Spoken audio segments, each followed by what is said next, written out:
Hello and welcome to the HVAC Diaries.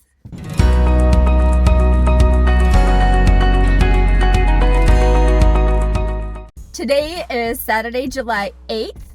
And are you guys ready for another HVAC vlog adventure? Let's go. But before we go on that adventure, I have an announcement from last week that I have to make here. And that is, I have partnered with NuCalgon as their newest brand ambassador. And I am so thrilled about this new partnership because I have literally been using NuCalgon products since the very first day I was on the job. My dad and my brother just use NuCalgon products, and so I just continued doing that as well. You've probably seen their products in a lot of my vlogs already.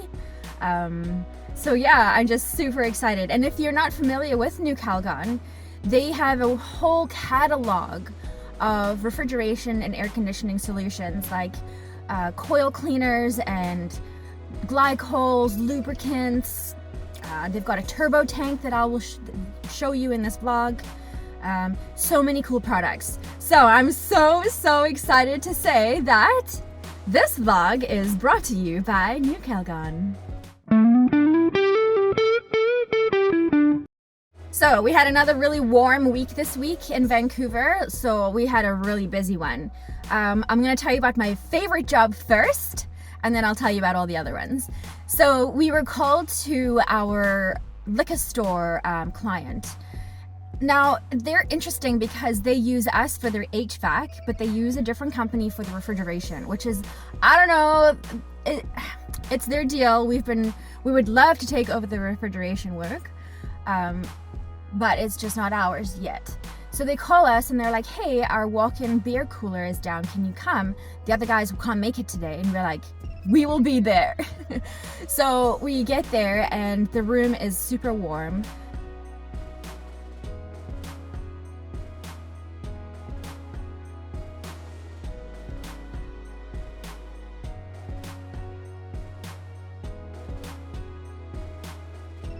Refrigerant pressures are out of control. So we finally located this condensing unit, and you guys, this poor thing was in such bad shape. Oh my goodness.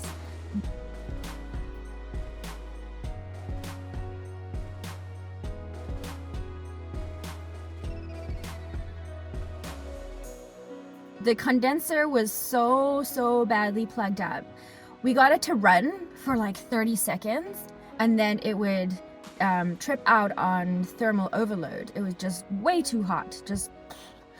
We cleaned it temporarily using some NuCalgon Black Hawk spray. It's actually really used for a kitchen application.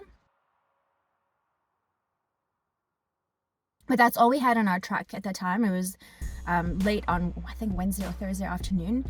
And so we used those foaming sprays to get it going.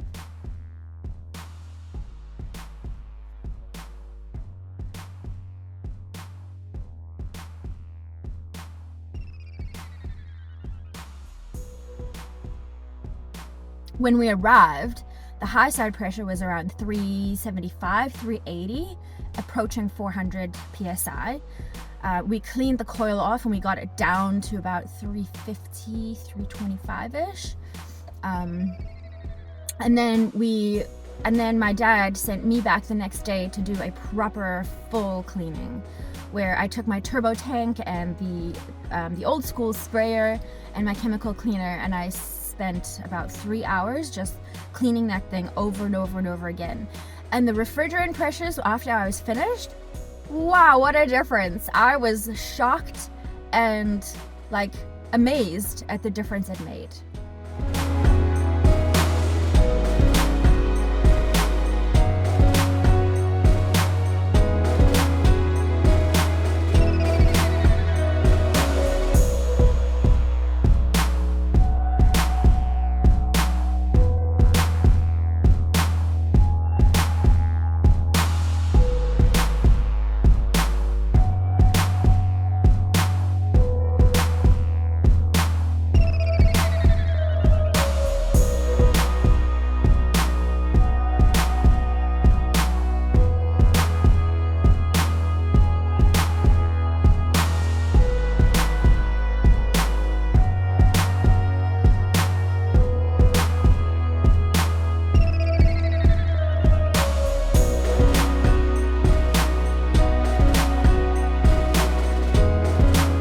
it took about half an hour to 45 minutes just to get myself situated and set up with all of my equipment and stuff. I had to make a few trips because I was on my own. I had to go through the old spaghetti factory and up the stairs and through their office and out this window thing.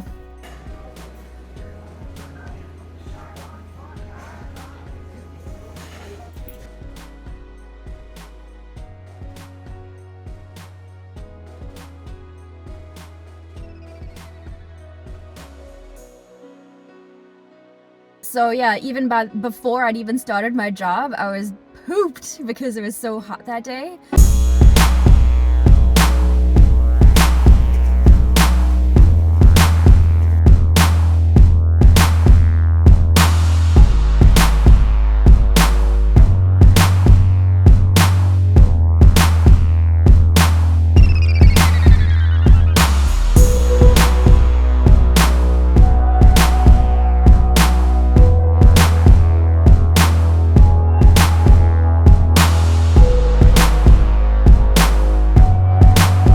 And what a blessing at the end of that job to go into that walk-in cooler just to do some tests and checks.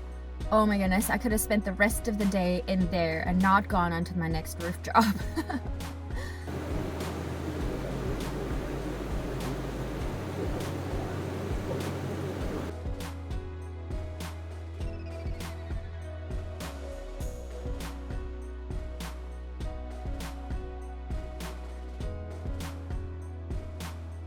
Later that same day, while I was in coil cleaning mode, I went over to our meat supplier and cleaned all of their refrigeration equipment on their roof. They have 7 pieces of equipment up there, I think. Anyway. All right, on a different roof now. I'm gonna clean all of these condenser coils. Possibly those big ones as well, and that little guy over there. And because I have access to water and power here, I'm using my proper pressure washer today.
So I cleaned the main ones by the front there, and then I dragged the power washer to the back. There's 2 remote condensers back there.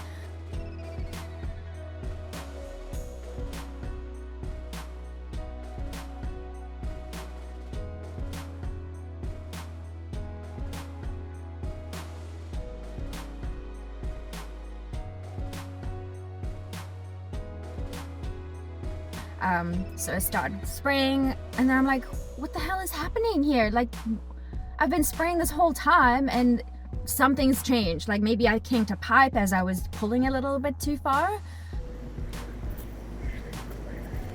Somebody turned my water off. What the hell? Thanks, guys.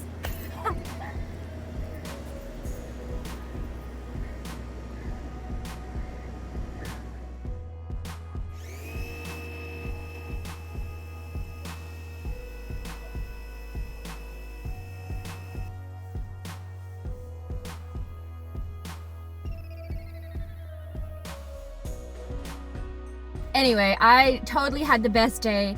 I was so hot and tired and sweaty by the end of the day. I drank so much water. I really had hydrated myself during the day because it was so warm. And I just had the best day cleaning those coils. I find it so satisfying to watch that dirt just pour off the coils. I love it so much.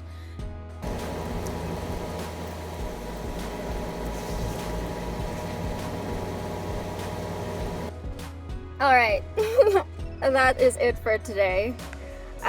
My front-facing camera was dirty before, but now it's sweaty. Should we see what the damage is? Should we see how bad it is? Let's see. Oh my goodness. Oh! I'm just gonna put that right back where it was. Perfect. And just as I was finishing up there at the meat supplier, I noticed that one of the fan motors, the condenser fan motors on one of those remote condensers, was just seized. It was trying so hard to spin.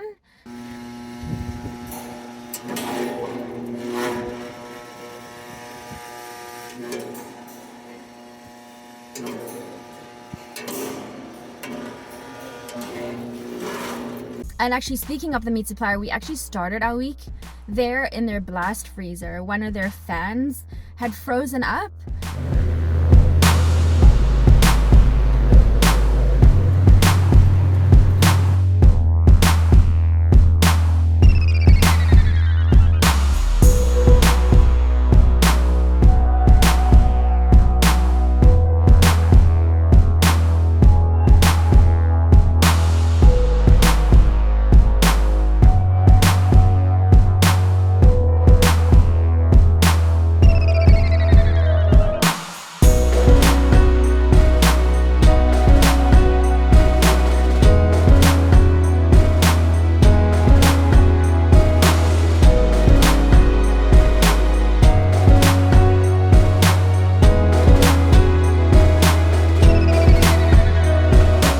So we did this maintenance inspection service on these 3 rooftop units at a dry cleaner. Here, take a look.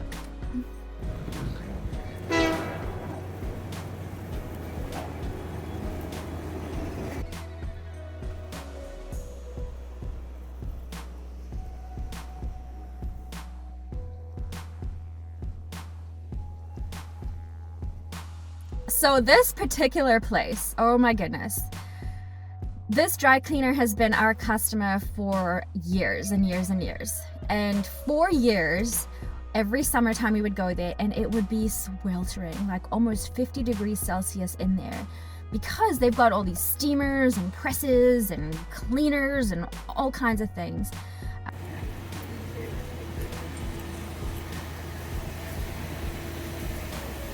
It's just a massive amount of equipment in there, and they've got boilers, and anyway, it is hot as hell.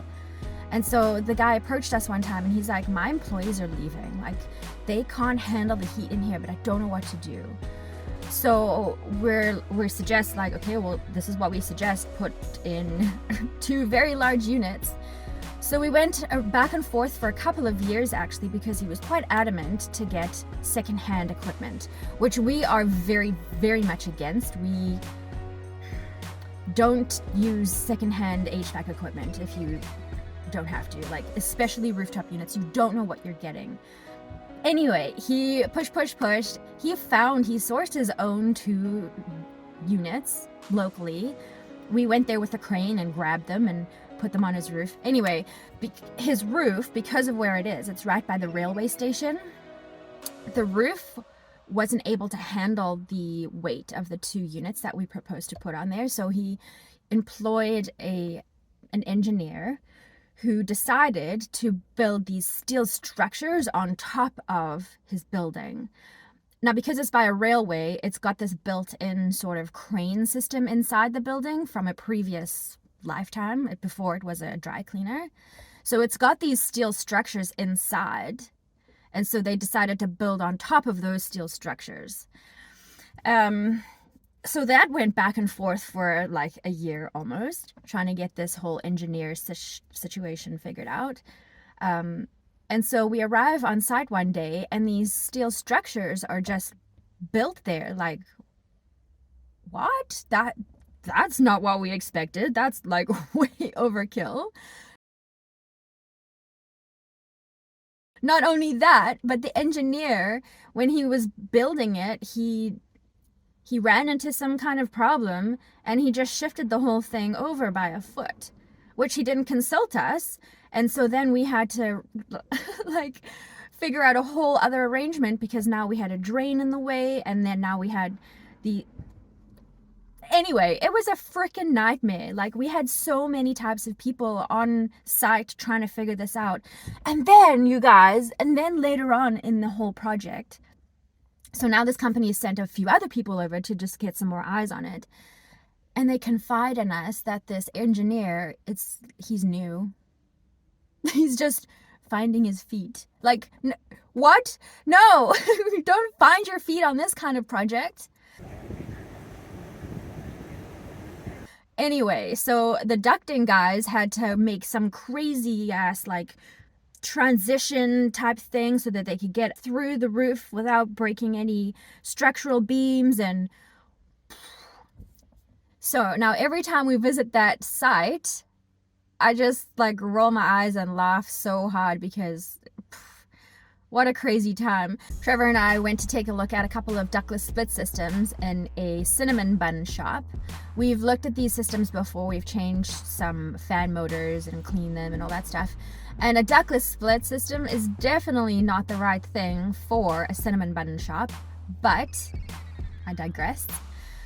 So they had condensate pump problems. They kept leaking. And so all we had to do there was clean the screens.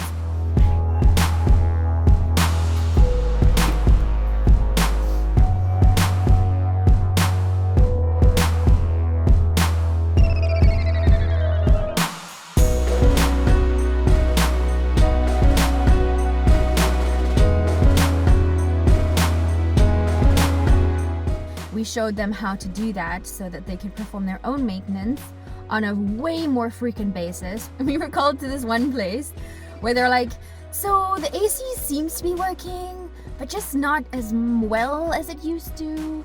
Can you come and take a look at it? So we go over there, we go onto the roof, and we find one of the panels completely open, letting all of the cool air out onto the roof. I'm like, you guys, you're air conditioning the rooftop. I'm sure the seagulls are loving it.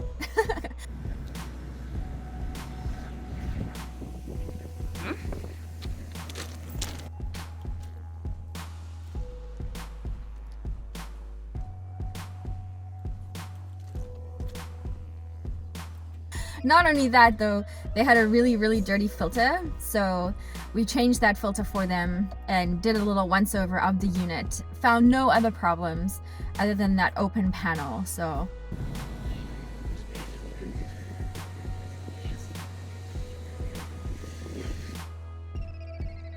I do have more stories for you from this week, but I'm gonna leave it there, you guys. I think I've told you quite enough for one day, for one vlog.